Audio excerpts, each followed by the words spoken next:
آج کل کے مسلمان یہ بات اچھی طرح جانتے ہیں کہ خدا حاضر و ناظر ہے، سب کچھ دیکھ رہا ہے اور وہ ہر چیز کا علم رکھتا ہے، لیکن مسلمان مانتے ہی نہیں۔ اگر مانتے ہیں تو اس دنیا سے جھوٹ، دغا بازی، چوری، بے حیائی، برائی مٹ جاتی، کسی کو کسی سے کوئی نقصان نہ پہنچتا۔ آج خدا کی زمین پر ظلم و جبر عام ہے، سنگ دلی اور بے حسی انسانیت کو شرمندہ کر رہی ہے، شرم و حیا مٹ چکی ہے، بے حیائی عام ہے۔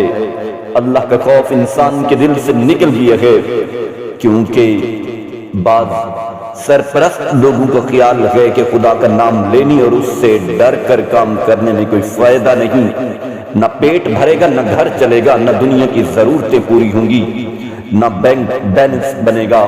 پولیس قانون کی محافظ ہے، لیکن بہت تھوڑے لالچ سے پہلے وہی قانون توڑتی ہے، اور مالدار، زمیندار، صنعتکار، سیاسی لیڈر وغیرہ تو پولیس ہی سے اپنا کام نکالتے ہیں، اور ان کو پولیس سے زبردست سہارا ملتا ہے۔